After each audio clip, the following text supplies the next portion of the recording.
프랑스와 밀레가 살던 노르망디의 그레비르 농촌은 해가 서산으로 기울면 들판의 새들도 등지를 찾아 날아가고 바다 위를 나는 갈매기들도 석양빛에 그 날개가 황홀한 모습으로 빛이 납니다. 바다와 들판을 같이 볼 수 있는 곳에서 성장한 밀레는 자연스럽게 저는 화가가 될 수 있었습니다. 밀레의 그림 솜씨는 소년기부터 두각을 나타냈다고 합니다. 그러나 오전에는 아버지와 함께 농사일을 하고 오후에서야 잠깐 하슬로 들어가서 공부를 스스로 했답니다. 부회지로 나가 그림 공부를 하는 것이 소원이었지만 가정 형편이 그렇지 못했습니다. 그러다 24세의 후원자의 도움으로 도예지에 나가 화가 생활을 시작했습니다. 저는 풍경화는 상품이 안 된다고 하는 주위 사람들의 충고를 뒤로하고 그는 줄고 저는 풍경화를 고집했습니다. 그림은 팔리지 않았고 살림은 언제나 궁핍했습니다. 1859년 만종을 그리던 당시 일기장에 그는 이렇게 썼습니다. 날씨는 추운데 뗄 나무는 없고 아내는 곧 해산을 하는데 라고 쓸 만큼 자신의 처지를 한탄하는 형편이었지만 밀레의 마음만은 굳건했던 것입니다. 그는 늘 이렇게 기도해 드렸습니다. 하나님, 언젠가는 저의 그림을 전 세계 사람들이 보면서 하나님을 찬양할 것으로 믿습니다. 그런데 만종을 그린 지 8년 만에 만국 박람회에서 밀레의 그림이 1등을 하자 프랑스 국민은 밀레를 외치며 흥분했습니다. 기자회견에서 밀레는 제가 그린 그림으로 자식들을 굶기지 않게 되었습니다. 또 더 이상 바랄 것은 이 그림이 많은 사람들에게 보여지면서 하나님을 찬양하기를 원합니다. 라고 그는 이제 답변을 했다고 합니다. 본서가 기록된 시기는 로마의 황제 글라우디오가 유대를 통치하고 있을 때였습니다. 당시 유대 땅 전역에 기근이 들어 많은 사람이 굶어 죽고 경제적으로 어렵게 되었습니다. 예루살렘 교회 역시 큰 어려움을 당하였습니다. 바울은 여러 지역을 다니면서 예루살렘 교회의 어려움을 전하였고 소식을 듣고 제일 먼저 구제활동을 전개한 교회가 바로 고린도 교회였습니다. 그러나 시간이 지나면서 조심이 식어지자 헌금을 중단했습니다. 그러자 바울은 예루살렘 교회의 어려움을 상기시키면서 고린도 교회 성도들에게 헌금을 다시 하도록 디도와 믿음의 형제 디모데를 보내면서 권면한 내용입니다. 바울의 감사는 어디에서 비롯되었을까요?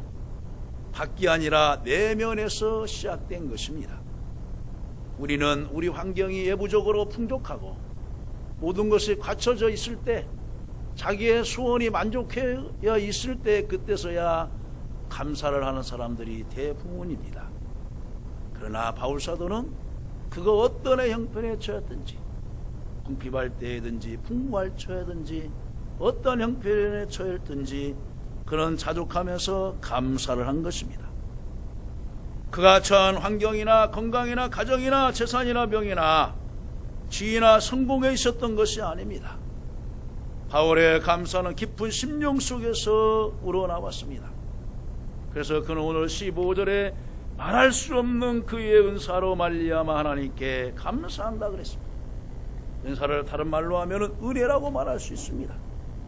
하나님께서 약한 몸을 하나님께서 붙들어 주신 것에 대해서 감사하고, 복음을 전하면서 돌에 맞았지만 아직도 생명이 있던 것에 대해서 감사하고, 과거는 하나님을 몰라서 다른 열정으로 예수 믿는 사람들을 잡아다오게 가두는 일이 열성이었지만 이제 본질을 찾아서 복음을 전하고 생명을 거는 일에 헌신할 수 있었다는 것에 대해서 그는 감사할 수 있었던 것입니다. 자, 그럼 오늘 추수감사 주일을 맞이해서 하나님께 감사 한번 따라서 보겠습니다. 하나님께 감사, 하나님께 감사. 그럼 우리는 어떻게 하나님께 감사해야 되는가? 첫째로 넘치는 은혜로 감사하라고 말합니다. 본문 8절에서 하나님이 등하신 모든 은혜를 너희에게 넘치게 하시나니 이는 너희로 모든 일에 항상 모든 것이 넉넉하여 모든 착한 일을 넘치게 하려 하심이라고 말하고 있습니다. 말콤 X라는 베스트셀러 작가입니다. 하지만 그는 젊어서 인생을 비관하였습니다. 거울에 비친 검은 피부를 보면서 자신을 혐오했습니다. 왜 나는 껌둥이로 태어났을까? 세제로 검은 피부를 하루 종일 닦아 보아도 닦여지지가 않았습니다. 그렇다고 검은 피부가 희어집니까? 마음을 움츠리고 비관하여 집에 들어앉아 두문불출하는 그에게 얼마나 고민이 많았겠습니까? 그러던 어느 날 하나님의 은혜를 잊게 되었습니다. 자신을 보는 눈이 뜨이게 되었습니다. 자신에게 무한한 값이 부여되었고 그 안에 소중한 하나님의 의미가 담고 살아가는 존재임을 발견하게 되었습니다. 그리고 그때 그는 블랙 이즈 뷰티풀, 검은 것이 아름답다. 하나님이 나를 이렇게 흑인으로 태어나게 한 것에 대해서 그는 감사하다고 했습니다. 얼마나 깊은 깨달음입니까? 그는 어깨에 날개를 단 것처럼 각오와는 달리 훨훨 날아다니듯 살아가며 자신의 사상을 발표하여 세계적인 베스트셀러 작가가 되었습니다. 하나님이 주시는 은혜를 입으면 눈이 뜨이게 됩니다. 깊이 감추었던 소중한 뜻과 나에게 향한 하나님의 목적과 삶의 의미를 알 수 있습니다. 그리고 자기 자신의 가치를 깨닫게 됩니다. 말콤 X가 밝은 생각과 밝은 마음으로 책을 써서 내놓자 소망을 잃고 살아가던 수많은 흑인들에게 책을 통해서 희망을 주었습니다. 예수를 만나 넘치는 은혜에 감사하는 복된 인생으로 탈바꿈된 것입니다. 예수님은 부유하신 분이십니다. 하나님의 아들이시며 하나님과 동등하시고 하나님과 모든 것을 누리셨던 분이셨지만은 그는 스스로 가난하게 되었습니다. 머리둘 곳이 없다고 그랬습니다. 여우도 굴이 있고 공중나는 새도 깃들 곳이 있는데 나는 인자는 머리둘 곳이 없다. 태어나는 것도 말구유에서 태어났었습니다. 그렇게 살다가 우리를 구원하기 위해서 자신의 목숨까지 십자가에서 내어주셨습니다. 그러므로 이러한 하나님의 은혜를 한다면 어찌 감사하는 삶을 살지 않겠습니까?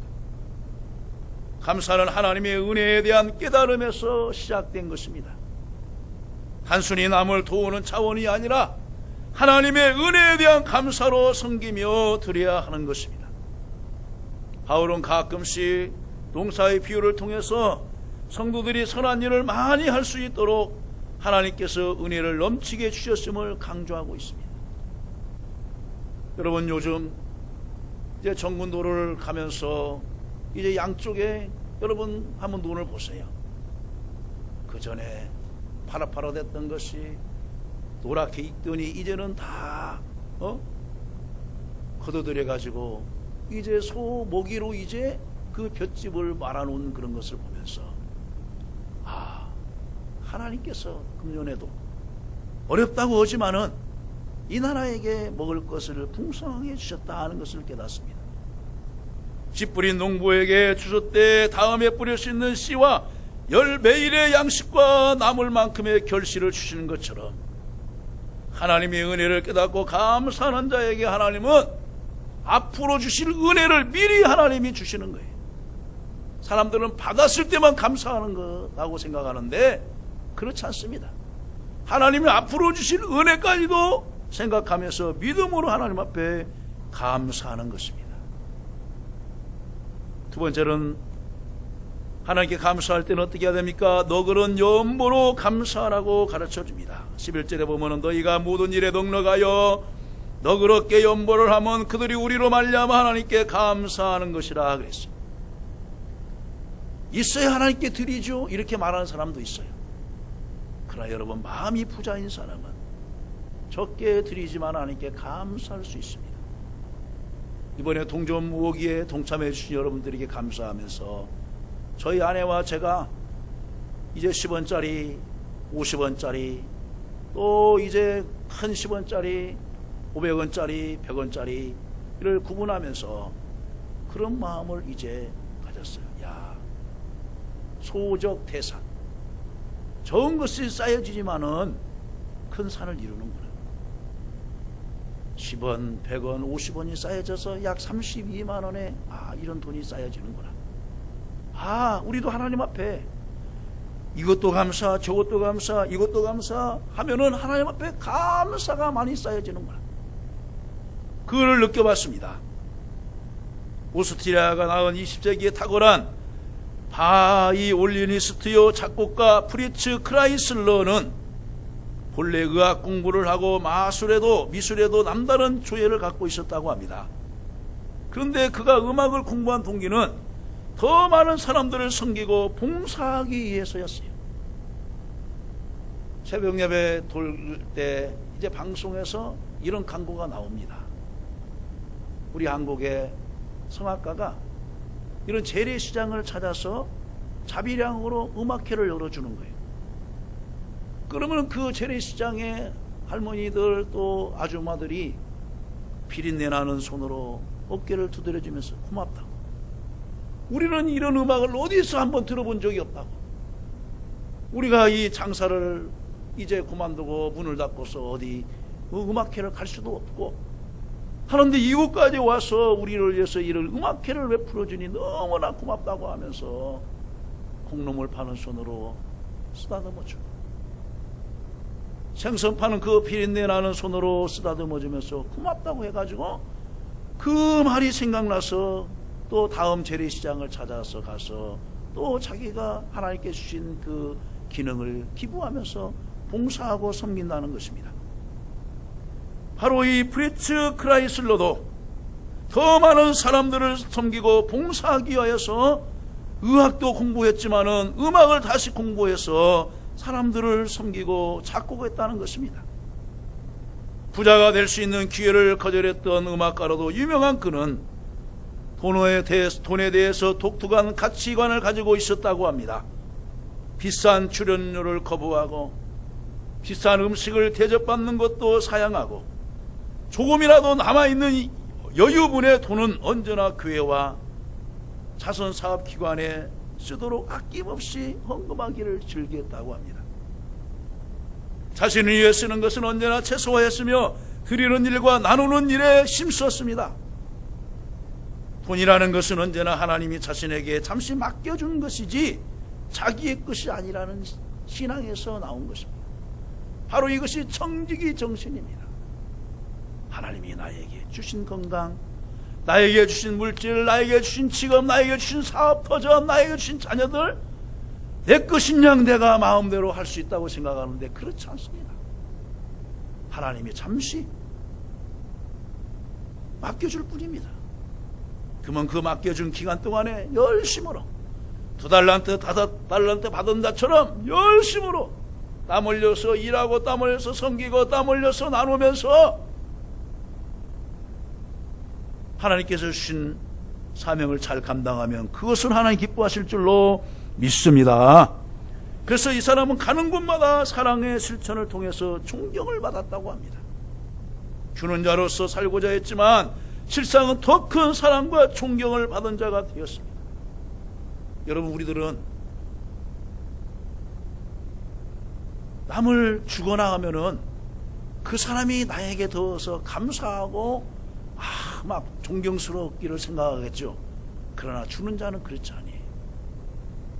주는 자는 주면서 자기가 기뻐하기 때문에, 즐거워하기 때문에 하는 거예요.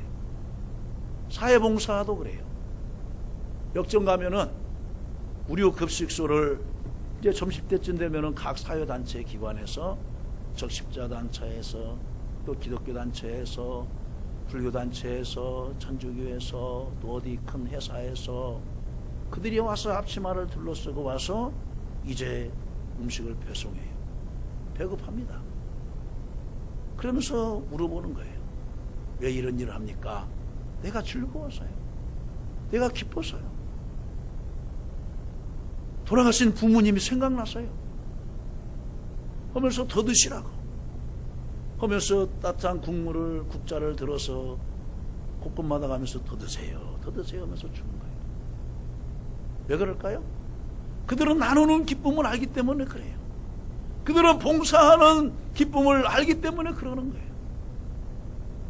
그들이 스스로 얼마를 월급에서 떼어가지고 그것으로 국수를 사고 그것으로 쌀을 사고 해서 반찬을 만들고 해서 가서 봉사한다는 것입니다. 그 가운데는 예수 믿는 사람도 있어요. 그런데 없는 사람도 더 있어요. 왜 그럴까요? 그들은 봉사가 자기를 행복하게 한다는 것을 알기 때문에 그렇습니다. 11절에서 제가 읽었죠. 너희가 모든 일에 넉넉하여 너그럽게 연보를 하면 그들이 우리로 말미암아 하나님께 감사하는 것이라 그랬어요. 이것은 바로 만족하는 삶인 것입니다. 작은 것에 감사할 줄 모르는 자가 큰 것을 준다고 감사하겠습니까? 그렇지 아니에요. 지금 고린도 교회도 어려운 상황이에요. 지금 예루살렘 교회에서 파송을 해서 바울 사도를 통하여서 교회를 세워놨지만은 지금 고린도 교회도 어렵지만은 지금 예루살렘 교회도 어려워요.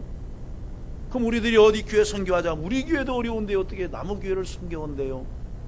우리 교회도 지금 어려운데요. 어떻게 어려운 분을 돕는데요? 라고 생각할 수도 있어요. 그러나 오늘 본문에서 뭐라고 합니까? 너희가 모든 일에 넉넉하여 너그럽게 연보를 하면 그들로 우리 하나님, 우리로 말미암아 하나님께 감사하는 것이라 그랬어요. 하나님 아버지, 어느 교회가 어려운데 어려운 상황에서도 우리를 도왔습니다. 그 교회도 운영하기 어려운데 더 어려운 교회를 도우고자 선교비를 보냈습니다. 그러면서 그들이 하나님께 감사한다는 거예요. 하나님의 은혜는 너그러움으로 재세상되는 것입니다.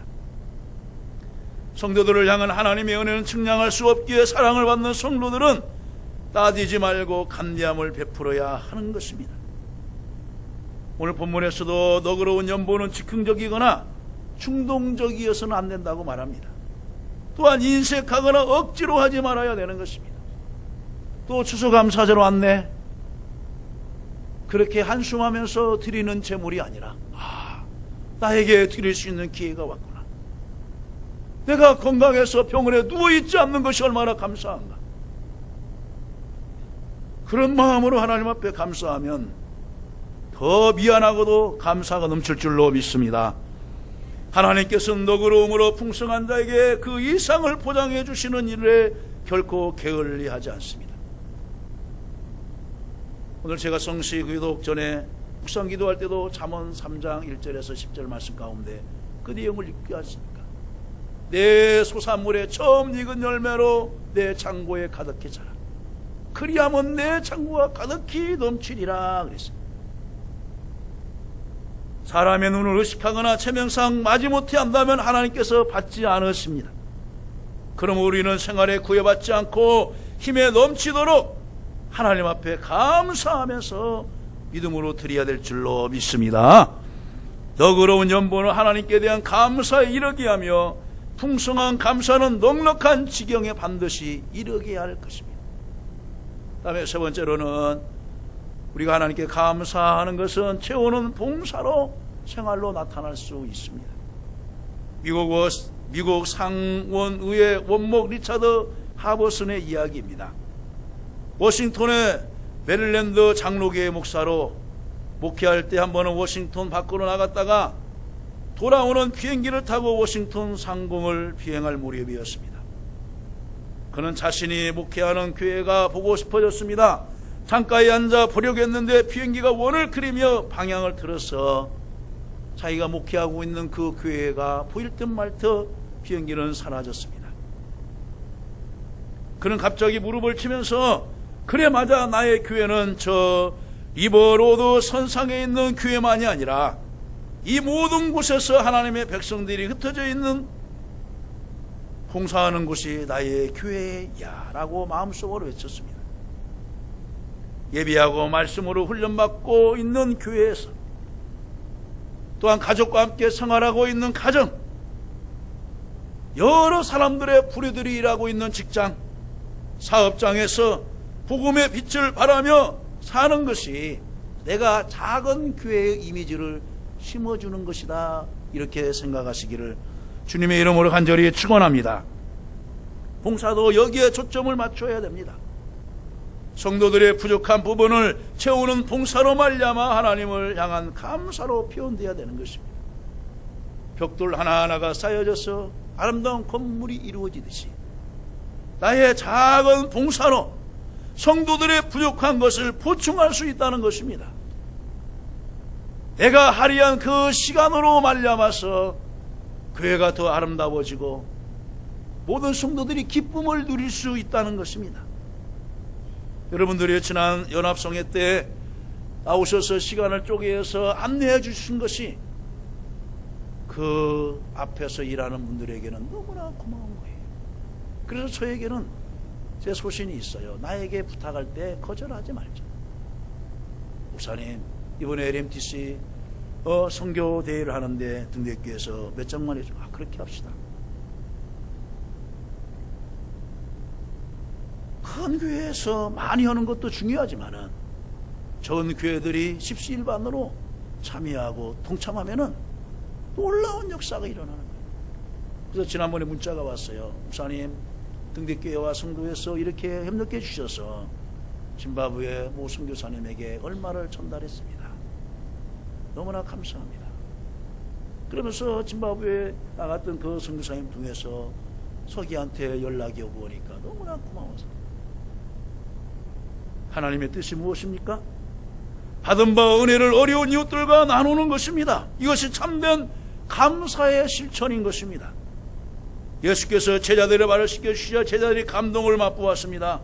제자들은 감사한 마음을 표하고 무엇인가 보답해 드리고 싶었습니다.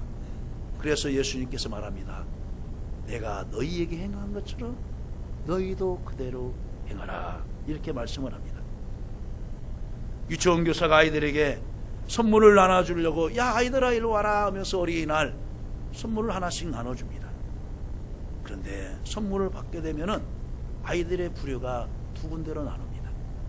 성선님 고맙습니다 라고 인사하는 어린이 쪽과 그냥 당연히 어린이날이니까 주는 것이겠지라고 하면서 가서 무작정 선물을 개봉합니다.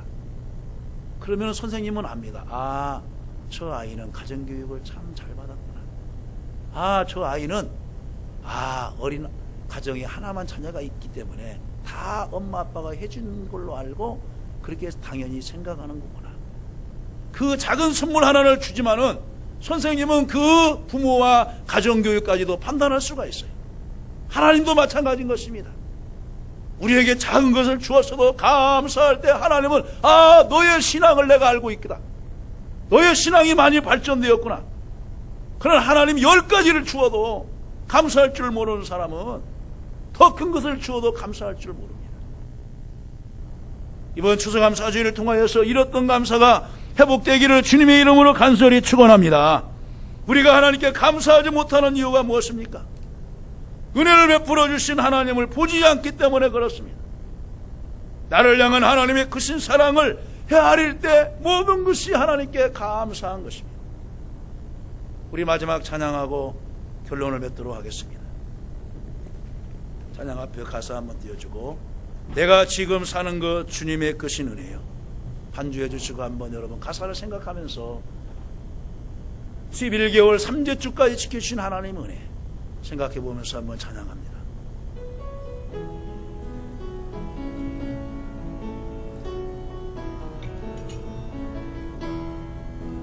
내가 짐 다하는 것 주님의 크신 은혜요. 주를 믿게 된 것은 더욱 크신 은혜라. 넘치는 주의 사랑 놀라운 주의 은혜 날마다 경험하며 주께 감사합니다. 세상에서 당하는 환난 거쳐 많으나 이길 힘을 주시니 더욱 크신 은혜라.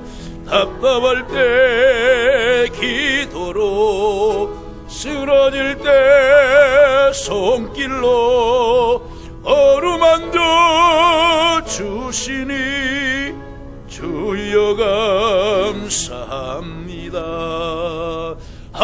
오늘에는 영광이 우리에겐 기쁨이 날로 더해 가는 것 더욱 크신 은혜라 쌓여진 사랑도 감당할 길 없어서 몸과 마음 드립니다. 진정 감사합니다. 소절소절마다 다 하나님의 은혜가 나와 있어요. 내가 지금 사는 것 주님의 크신 은혜요. 주를 믿게 된 것은 더욱 크신 은혜라. 넘치는 주의 사랑, 놀라운 주의 은혜 날마다 경험하며 주께 감사합니다. 지금까지 베푸신 은혜가 얼마나 감사합니까? 말씀을 했습니다. 하나님께 감사, 주님의 명령입니다. 범사에 감사하라. 이는 그리스도 예수 안에서 너희를 향하신 하나님의 뜻이니라. 모든 것에서 감사하면서 믿음이 더욱더 성장하고 주께 영광 돌리시기를 주님의 이름으로 간절히 축원합니다.